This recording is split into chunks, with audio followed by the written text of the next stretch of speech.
We have some maps and some other additional information up here with us right now.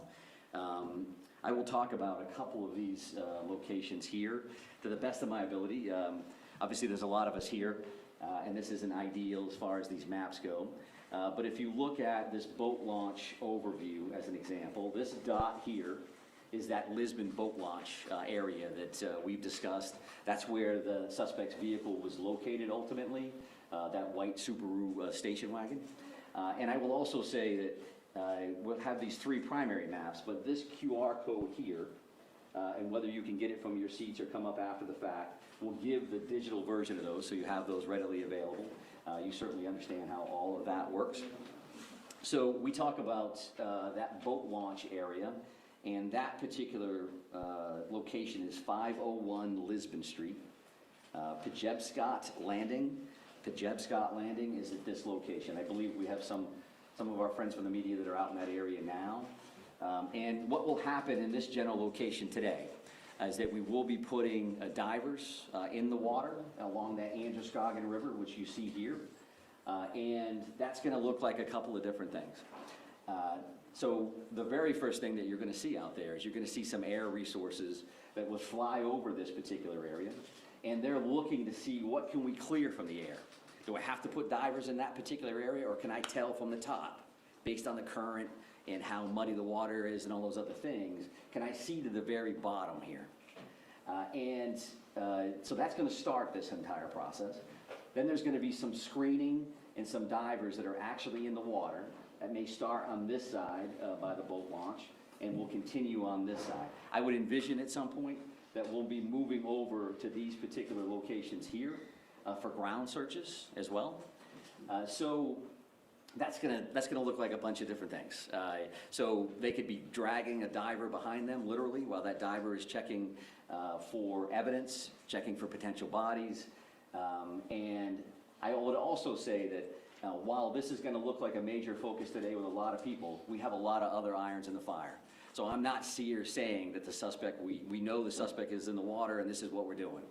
What I'm telling you is you're going to see a lot of activity here, and I'm going to tell you that in advance. We've got nothing to hide in that regard at all. So then you're going to have some sonar as well that's going to be utilized here. And that can look like a couple of different things. A remote operating vehicle, an ROV, is divers could use that. And that will look like a pod under the water. And that is looking for sonar, so picking up shadows, if you will, of what does that look like? Could be a log, could be anything under there. And our divers, that dive team, and that, when I say, again, our divers, that's going to be teams from all over the place. Our Maine Warden Service is heavily involved in this. We work with them all the time. The Maine State Police dive team will be in the water and will be leading this initiative. So that's what we'll see here with a couple of different kinds of sonar.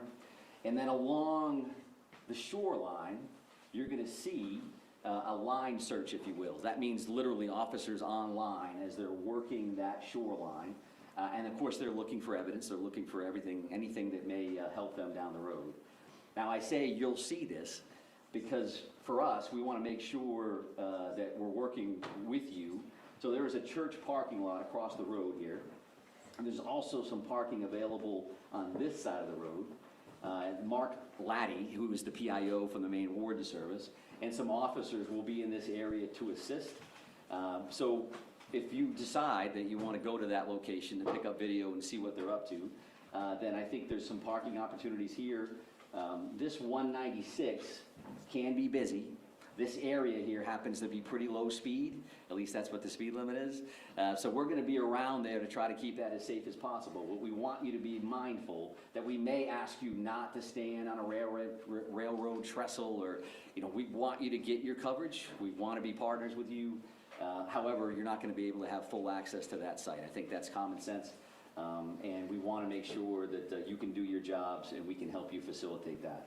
So you're going to see a bunch of people in that area, that 531 Lisbon Road. A couple of these other locations, if we start here, this is the bowling alley scene. This red dot is actually where that is. You all understand that. We will have some additional officers there checking this wood line and continuing to do those sweeps, those searches. There was a lot of shots fired in these locations. We want to make sure we have all the evidence humanly possible. And then this is far from ideal, considering it's directly behind the podium. But this is, Slide over to the right? can we do that? We're jammed in here with the wall. Yeah, we may lean towards that QR code. If you can't see that, I apologize. We'll have to take a look at this particular option in the future if this works for us. But the bar and grill here, there is a red dot, and you can see some wood line around that. Each one of these locations is going to have lots of police officers there, as you imagine. A piece of all of these things will have a QRF, or a quick reaction force. So we're going to maintain security here. Because clearly, as you realize, the suspect in this case is not in custody. That continues to be our focus. And I think if you look at these two things, we have an investigative bucket with a great deal of resources that are investigating the crime, what occurred. And there's clearly an apprehension team here with a lot of folks that are involved in that. And of course, they're going to intermingle. That's a given. But I think in this scenario, I want you to keep those two things in mind. Because even though we're going to be active with this search in the investigative side, always in our mind, we're going to be looking for the suspect and making sure that the people that are involved in these various searches, to include yourselves, are safe. So that is clearly another focus that we have in mind. I would also like to talk about, if we talk about procedures, you talk about practices. There was a lot of activity last night from members of the media in Bowdoin. And what I would tell you is that I'm showing you these three locations. There's a bunch of others that we're going to be working on. And that's not, so we don't have 50 maps up here. We're just going to be working on other locations. And that's not meant to be secretive. That's just to tell you that we're going to be all over the place. That's not saying that we know that the individual is in this house, or we know the individual is in that house, or they're in that swath of land, this acreage. That's not what we're doing. But we do look at all these situations as if the individual could be in there. And if that's the case, you'll see tactical teams at some point. A lot of folks are just dressed in a more casual manner, or a BDU, a battle dress uniform, just because they're going to be out in the woods and they're going to be out crawling around. So that doesn't mean, just because we're making announcements on over a PA system, that the individual is in there and we have an armed standoff and there are police swarming. There's just a lot of resources that it takes to work these scenes, right? I mean, I think that part of it, again, is common sense.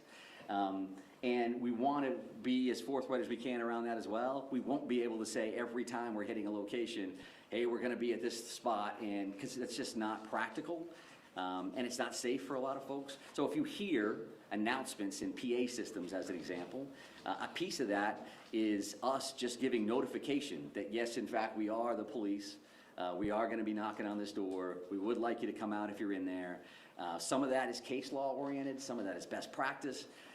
And some of that's just standard operating procedures from our end. So keep that in mind. If you have a question, you can certainly reach out to Shannon Moss. Many of you have, and if we can answer it, we will. It may not be immediate, but we're going to do the best we can to do that. And I think we'll be better at that, again, as we kind of get into this flow. Now we know what we're working with. It's starting to settle in as much as a tragedy like this can. And again, we want to be good partners with you across the board.